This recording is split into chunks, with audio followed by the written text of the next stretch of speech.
Hello everyone. So I'm going to be taking part of the tarot collector tag. I believe it originated from Moonchild. I found it myself from TheBoyDiviner and TheCacklingMoon. I saw theirs and I was like, oh my gosh, I need to like dive into this tag because I have a problem. And I thought, well, I'm trying to like build a presence, you know, this would be like a really cool way for people to get to know me, or at least my like tarot style. So I like wrote down what the cackling moon, oh, I feel like that's a weird way to refer to someone, but what she had so lovingly put in her description for us to like take off of. So here is what I have for that written down. So to start, I have your most expensive deck. Honestly, that was really hard for me to figure out. I'm gonna choose the one that I think is cumulatively the most expensive, which is the Supra deck by Uzi.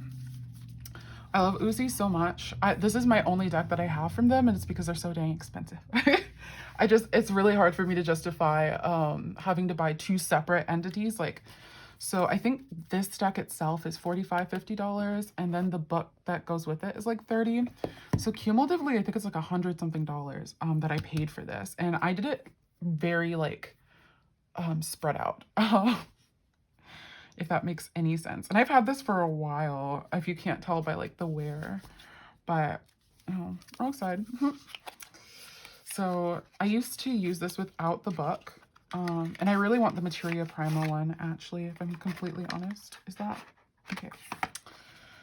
So it's just really gorgeous. It focuses on Jungian, I think it's Jungian philosophy. He's the person who like started the idea of the collective unconscious, and the idea that mythical creatures and folklore exists because all humans have this shared fear of certain things, or like this want for certain things. So like dragons come from a fear of reptiles, and snakes is like the idea. I don't know. I love this art. I just love I guess the nature of where it comes from. And it has like a really cool thing that it does. If I can find the cards, it's like sensation, intuition, feeling, and yeah, sensation. Okay. Intuition. And then it's like feeling and something else. I can't remember the fourth one. Thinking and feeling. Yeah, okay, that makes sense. And it makes the labyrinth. And I think the labyrinth is supposed to be reminiscent of the like Greek one, you know, where the Minotaur was stored by King Minos out of shame. So let's see. We have sensation, feeling, intuition, and thinking. I mean, the stuff like this that Uzi does is just like, I don't know. And their quality is so good. Again, this is old, so this used to have something here, but it came off. It's just so expensive. I think I paid like $100 something for this cumulatively. The guidebook is also gorgeous. I mean, like everything is gorgeous. To be honest, I'm not a huge fan of the descriptions. I think they could be better. I don't really give readings to clients with this deck anymore.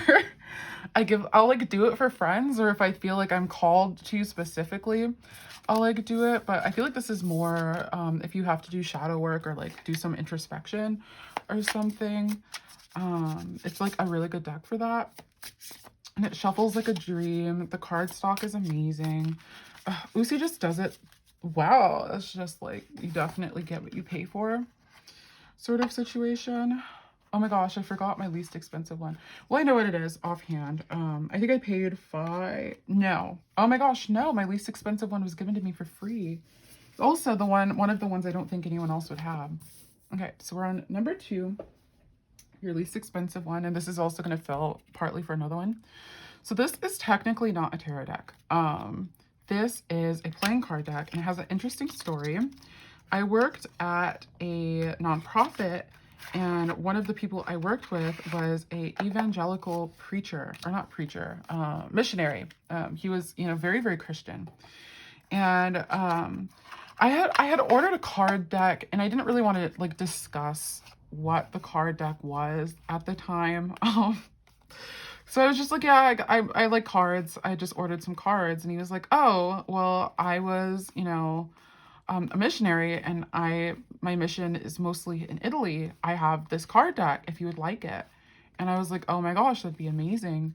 So I have this deck. To me, it's very pippish. I tried calling it a Marseille deck, but I got like completely torn apart for that. But it's very of that style, you know. The Marseille deck was inspired by Italian playing cards. So yeah, this is like an Italian playing card deck. It works perfectly, as you can see, as like a pip tarot deck with just the minors. And I think this is the one that's least likely for, I would say, like Americans to have.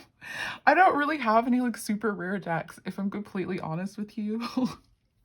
That's never been my vibe. I just go for like what I think is cute, or like what's fun or fresh or exciting to me, not so much like what's the most sought after. And I think I only really started like collecting tarot decks in earnest like 4 or 5 years ago.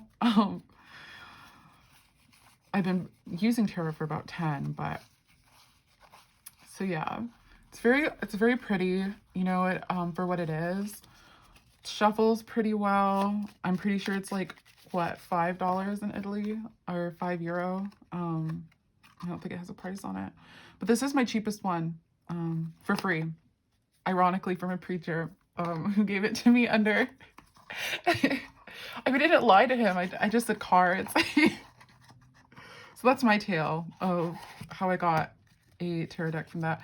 And I like sort of brought it up with him too. And I was like, yeah, you can use these for cardamance. And he's like, no, they just use these for games in Italy, I promise. And I was like, it's not devilment. And I was like, sure. I mean, not that tarot is devilment, but you get what I'm saying. Okay. The tarot deck others would want to steal from your collection. That's so difficult. Again, I don't really collect decks that are super. I have one deck, and it's my oldest one, and I saw on Amazon that it's selling for like $1,000. I don't think mine would, because I used it way too much. I don't. Yeah, I don't know if I have anything that like other people are gonna be like, oh my gosh, I need that deck. I'm like trying to think, because I thought about this before I went on, and I literally just don't think I have anything that's like super crazy, rare, or like I don't know. I mean, I do have some out of print ones from Kickstarter, but I don't think they're like new enough that I don't think it's like super sought after. So I'm just gonna say none. I don't really have any cards that people would want to steal from my collection that I know of. I don't know. I'm gonna try to like use as many of my decks as possible in my reading, so I'm sure one of these days someone's gonna be like, oh my gosh, I really want that deck. I'm gonna be like, oh my gosh. I guess I have something sought after. That's so cool. But yeah, I don't. I'm pretty sure I don't have anything spicy. My strangest deck. Okay, I have a lot of those. I'm really into weird stuff. Creepy decks are everything to me. I love creepy decks. So I'm sure no one is surprised that I have a Mildred Pagan Oracle. Here's the box that it comes with. The Black Enchantment Oracle. I love the Mildred Pagan series. And this is just such a weird deck. I have done readings for people with it before, and they tended to like it.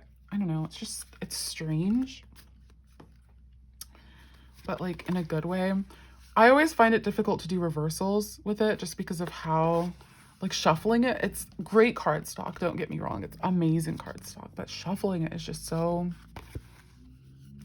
I don't know, it's just difficult, I guess. Oh, and I mean, some of them are like so cute. Like, I mean, like it's a cat with some birds and they're just hanging, chilling, probably talking about Satanism or something, I don't know. And then we have a harpy or potentially a siren, I suppose, and who knows. And like the moon is like, what the heck is even happening here? I want to make sure that you guys can see what I'm doing. Yeah, you can. Okay, good. But yeah, so I don't know. I think this is definitely one of my weirder decks, for sure. And then my other really weird deck, I almost included the Marielle deck, but so many people have the Marielle deck that I feel like it can't be that weird. You know what I'm saying? Just because so many people are like into it and interested in it. Okay. And then I have, and let me make sure you guys can see, yeah. And then I have the Night Vale, one of the Night Vale decks. Again, like the first card that I even pull up, like the Queen of Swords literally has a bag over her head and is stabbed through the like neck to the out, like to her mouth. This deck is definitely in the grotesque, I would say, and sublime area of thing. Like the Hangman is literally someone who's hung. But I don't know. I find beauty in this sort of thing. Like I find the King of Pentacles just to be glorious, like violets coming out of someone's head. I don't know. And like the symbolism is just like so on point for me. It shuffles well. I would just say that this is one of the decks that I probably won't use too often, just because I feel like this, like the card stock isn't as durable for me, and I'm not someone who buys multiples of the same deck. I should probably replace my Line Strider. That's one of my really old decks. Because I did a ritual with it and I put Rumchata on it and it like, oh, I ruined, oh, yeah, it's messy. I still have it. I refuse to throw it away. So there is that. But the Two of Pentacles, so like that talks about being able to balance your work life and like your spiritual life, or like the physical world and the spiritual world, or just like balancing different parts of your life in general, like the ability to compartmentalize, I can't pronounce it. Oh my goodness, I literally can't say the word. But like the ability to sequester different parts of your life and still be able to give equal and like good amount of time to them. I can't oh my gosh, I can't say the word. But yeah, and I love that they have like holes in the hand to represent that. Like that to me is so cool. Then the World, we have a, I don't know, like a naiad like creature, I would say. The Eight of Swords is just so glorious and beautiful. Like I'm just into it. I'm just into it. The Lovers, oh my gosh. Like again, grotesque, weird, you know, viscera coming out of someone's head for the Knight of Swords. But again, like, I don't know. So here's an example of like just how cool this deck is. See? So like when you're, the Knight of Cups is talking about someone who's giving it a lot of emotional investment, or they're like giving a lot of, they're like giving emotions out, you know? And what do you say when you're like having a very emotional monologue? You're spilling your guts, and their guts are spilling, right? And then the Knight of Swords is talking about someone who's very intellectual, someone who's argumentative, someone who uses their mind in the communication, the element of air, and it's coming up, it's going out in the air, and it's their guts, they're coming out of their brain, you know? And they're not as colored, they're muted in comparison. I could go on for ages. But yeah, I like strange decks, and it does shuffle okay. It's just, I don't think it's like the most durable deck. And not to say that I'm like crazy on decks, but I do riffle shuffle. Just because I like to make sure that stuff is as shuffled as possible. So that's where we're at with that. And it's just pretty, you know, and I love this velvet thing. I got cat hair on it because cats, but like came with this. Welcome to Night Vale, very cute. This did not come with a bag, but it did come with like a lot of extra cards, which was pretty. I don't know, it's just gorgeous deck. So this bag, I put on it myself. So I would definitely say those are probably my strangest. And then the Marielle deck, but again, so many people have that. I feel like it's not even considered strange. What deck others aren't likely to have? So I feel like this is probably the deck that most people aren't willing to have. And I guess I need to like start off with saying I got this from Kickstarter. I was not aware of some of the stuff that was in it. It just, what I saw, it sounded like it was like very realistic for like the time frame that it was in. Because I got this, I think I funded it in the summer of this year, so a while ago. And it just like, You know, it has like a lot of like very dark imagery, blind faith, that sort of thing. But unfortunately, it is a bit transphobic and racist. So I'm trans, so I kept the transphobic card because I was like, okay, I can deal with this. But they did have a card that to me read like it was maybe a little prejudiced or racist against people of East Asian descent. So I chucked it because I invested a lot of this and I did not know that it was going to have those two cards because it was not listed on the Kickstarter. And I think there was probably some reason for that, but I can find the transphobic card real quick. Let's see what we got here, kiddos. Should be somewhere around here. And it's not even that they included a like, it's just the way they did it. And I know this is supposed to be like a thing for assholes. I mean, it literally has like a card for this. Like, I don't know. And that's what attracted me to it, because like it talks about real stuff. Like, I don't know. It talks about like cancer. You know, there's like a lot, but here, this is not cute to me. This is not the life we should be living. We don't need this. We don't need this in 2020. So the energy that I'm getting, again, I feel comfortable keeping it because that's like my lived experience. So to me, it's not, it was offensive, but I paid a lot for this deck. So I just felt like I paid for it. There are no backsies on the Kickstarter. So it's kind of just like it is what it is sort of scenario. And then I chucked one of the cards because again, I didn't feel like it was appropriate for me to own. But yeah, shuffling, I don't riffle shuffle this. And if you did, I think you'd be, you know, up the creek sort of scenario, because it's just not the best quality of card stock. It feels kind of cardboardy. I don't think this would do well if you bent it, to be honest. Like, I don't know. I feel like it's probably looking better on this, but, and I don't use this often, and it already has like, I don't know if you can see, probably can't, but they're like little etchings off, so it's already like deteriorating. Which is not the best of signs. I'm pretty sure they actually sent us out like the actual cards. So if I wanted, I could reprint it using like make my own playing cards sort of scenario. And that might be something that happens. And in that case, I might, well, I don't think I could, I don't know. I wouldn't know how to do that actually, never mind. Because I was like, I'll just replace those two cards. It's something that's analogous and better and less, you know, spicy. But yeah, so I would say people probably don't have this. From my understanding, the Kickstarter was funded, but it wasn't like super funded. I've literally never seen any of the like many people that I watch like review this deck.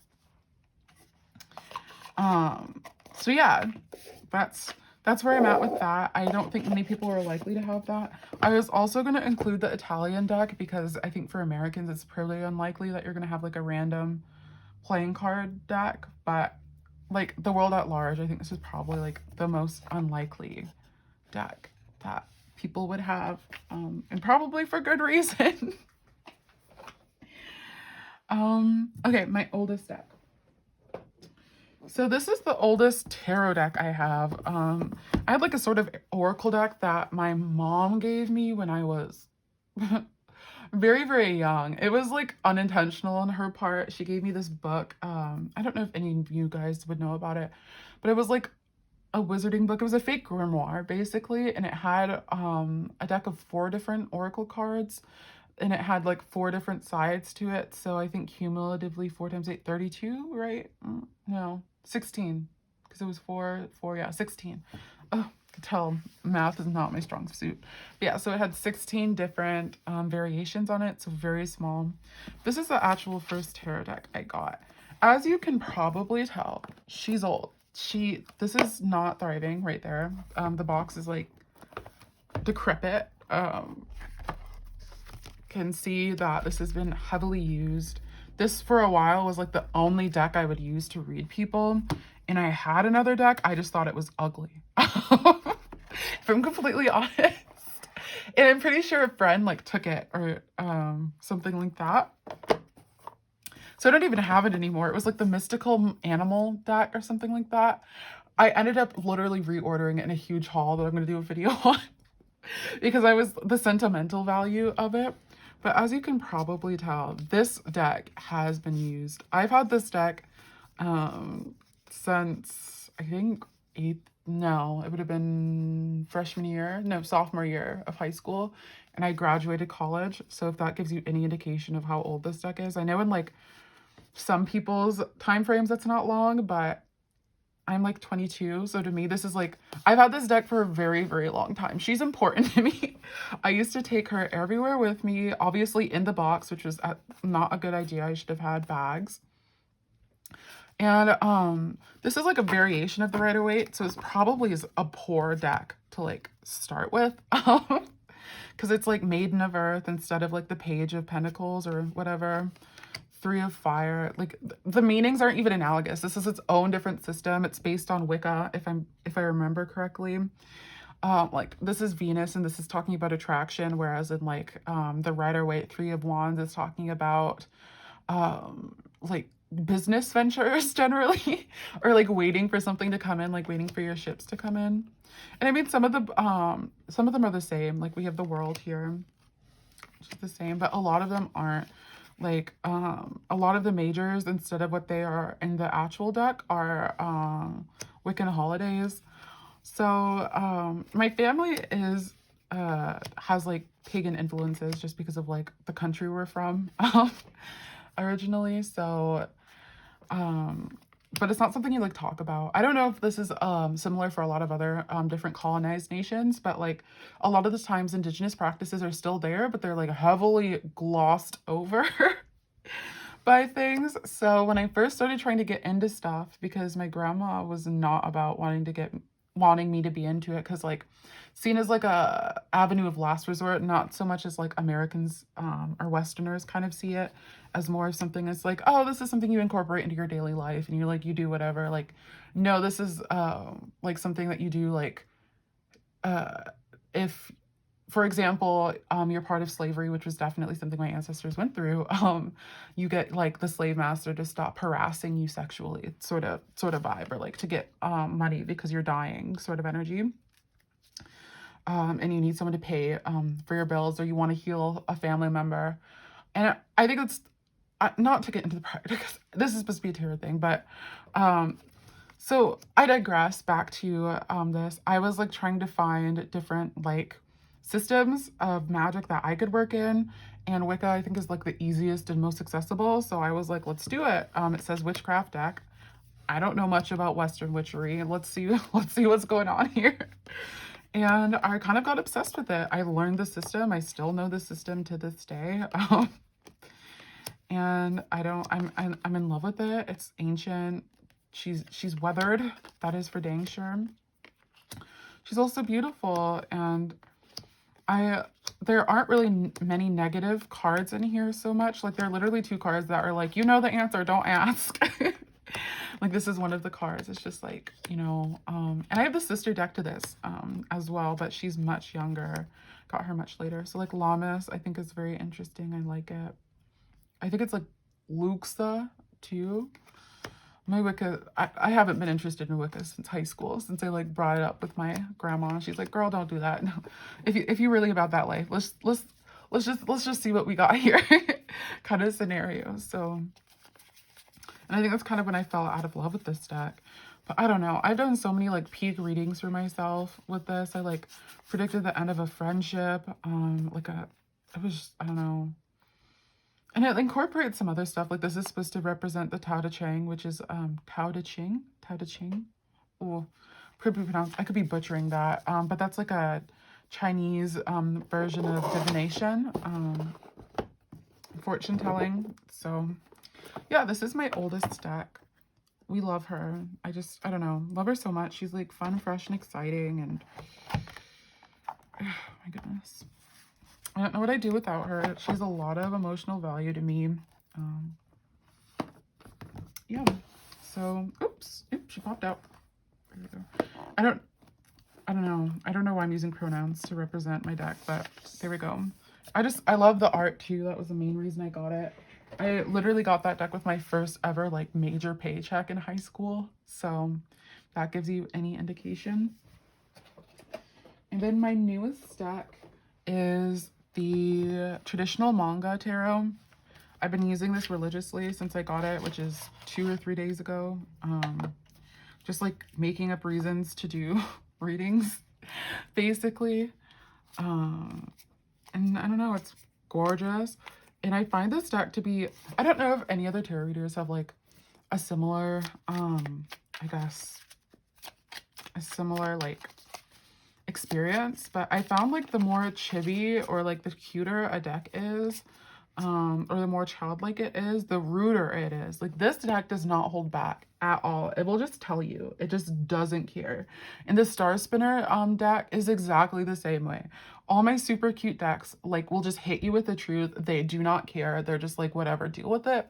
Whereas like my Neon Moon deck, which is like a little darker, or like of a more dark energy, or like even my Night Veil deck, they're so much nicer. They'll dance around the problems rather than just like pulling out a 5 of Pentacles, which I have pulled. Again, I've only had this deck for I've only had this deck for 3 or 4 days, and I pulled the 5 of Pentacles like 6 or 7 times. And it was right. I mean, you know, when it's right, it's right, but like that's a very aggressively mean card to pull, and it comes up a lot, and it's, as you can tell, upright, which is not, you want it in reverse, like, but it's so gorgeous. I love this art. I have the the Manga tarot by Ron. That could be wrong. But yeah, it's like it's just pretty. It's good. It's good, you know. I'm thinking of including this in the haul that I got. I did like a huge haul because of Black Friday and my birthday being around that same time, so I was just like, gotta get some cards, you know. It's treat yourself sort of scenario. And yeah, it's just very attractive. I'm into it. I don't know, it's cute. There could be more diversity. I'm pretty sure all of the, I don't think there's any person of color in this. Yeah, I'm gonna say no. I think they're all white, or at least you know, Eurocentric in appearance. But it's still gorgeous to me. I love the fantastical aspects of it. I don't know, it's just pretty. It's very pretty. Okay. The deck that made you collect other decks. So again, that's going to be like really difficult for me. I don't think there was a deck that made me collect other decks. I was pretty chill with my I was pretty chill with the Book of Shadows tarot, my first tarot, for a long years. Like I was fine with it for years. I didn't feel the need for any other decks. I had bought a Oracle deck around that same time, which I still have. Actually, I think I bought it at that same time, now that I think about it. And that was the Goddesses and Sirens deck, Oracle deck. And I had not really had any introduction to Oracle decks at all. So I hated it. I refused to use it. I was like, this makes no sense. This is literally just a keyword. How the heck am I supposed to read with this? I've always been someone who's like very invested and having very constructed meanings to each cards, because I like to be able to provide that to my querent, or the person who's like coming in and asking questions. I like to be able to say, well, this is exactly what the deck says. Like, I don't know what to tell you, boo-boo. Like, this is exactly what this card is saying. You know, I also find when I do readings for myself that that's like so much better for me because, for example, I literally spent an entire night in college. I really like this dude, and I was like, what's going to happen between us? And I pulled 4 or 5 different times until I got the card I wanted. And then I was like, it's love. It's happening. We're going to get married. And obviously that didn't happen. So it helps me because sometimes I just like to force things, especially in readings for myself. If I want an answer, I will like just try to force it out. It helps me if I just have something very set in stone. Ooh, actually, I think there's another deck that people might not have. I've literally never seen anyone with it, now that I think about it. Okay, one second. I'm gonna grab it. I didn't even know I didn't think about this. So this is the Millennial Tarot. Oh my gosh, it's dusty. Yeah, I don't use it very often. I probably should. I usually use it for my friends. I've never used this for a client reading ever. But I use this for my friends because it's like archetypes of millennial people, and I mean, I'm Gen Z, but barely, so it like fits. I don't know, and it's just very good for like generalizing a person. Sometimes a friend will be like, well, tell me like what this person is like, and if they get the Tinderist, I'll be like, okay, this person's probably like a fuckboy or whatever, and it like has cute stuff on it. So like horny, patient, cautiously optimistic. Description: love is 2 swipes away and a broken condom love is 2 swipes and a broken condom scare away. Will the algorithms of love find you a match, or will your faith that you won't die alone expediently deliver you what you were looking for? Place an Uber totem STDs. And it's kind of like irreverent and cute like that. And I find it good for just like generalizing people for like a younger audience. A lot of these are pretty, like, I can, you know, the Bernie disciple, like it like gives me an idea of who that person is. The side hustler, the social justice warrior, the programmer. Like these all make sense to me. You know, the homebrewer, like I know these people in my life. I've met these people in college, or I've met these people just like walking around. These people, so I would say this is probably the deck that people don't have. I think actually I think this is the one, because I got it off of Etsy. I'm pretty sure you can still buy it, but I've literally never ever seen anyone use it in any readings, which again surprises me because it's very like good for that. But I think it's just because it's so specific. Like this is meant for a very specific audience, I would say. But yeah, it's still, I like it. I mean, the art is the art. I got it for the purpose of just being able to quantify random people that I'm interacting with, I guess. I'm like really into archetype cards. I just like doing that for readings, again, because I like specific stuff. So yeah, I don't think there's a deck that has made me want to collect other decks. This is going to be like my deck that's there. Favorite deck. I don't know if I have a favorite deck. If I had to choose, it'd probably be the Children of Lithum. Mostly because of, I mean, just because of the art. I literally read with this all the time over the summer. Like I would find a reason to pick it up. I do tarot studies with this deck, and it's rose petal card stock, which a lot of people are not a fan of. To be honest, I wasn't either. Oh, the double popped out. I wonder what that means. Laughs and I'm in danger. But you know, so it's like gorgeous and beautiful. And a lot of people aren't a huge fan of rose petal, and honestly, I wasn't either for the longest time. But because I messed with it for so long, it like shuffles fine now. But before, it was like impossible to riffle shuffle. Like it just wouldn't. And now, like, let me show you. 0 problems whatsoever. Completely fine shuffling. Like it's just good. Like there are no issues. She is 100% here for it. And I don't know, it's very nice to me as well, which is something that I'm here for. It's just a very kind deck. Okay, Page of Cups and Winning. Much better. Has some nudity, I guess, if you consider that nudity, but it's so cute. It's just, oh my goodness. And it's gonna last a while, which is why I'm so okay using this. I have one deck, the Last Unicorn deck, that I refused. I've never done a reading with it just because like the Last Unicorn is a special place in my heart. And even though I'm not the hugest fan of the art for the Last Unicorn deck, it's the closest thing I got. So it just is what it is, BB. I love this 10 of Cups here. I think that's glorious. Like the Norwal family just like doing their thing. We love sea unicorns. I don't know. It's just, it's very cute. I'm kind of into the fact as well that like the minors, yeah, the minors, are animals unless they're a court card for the most part. I think entirely, actually. Yeah, they're all animals.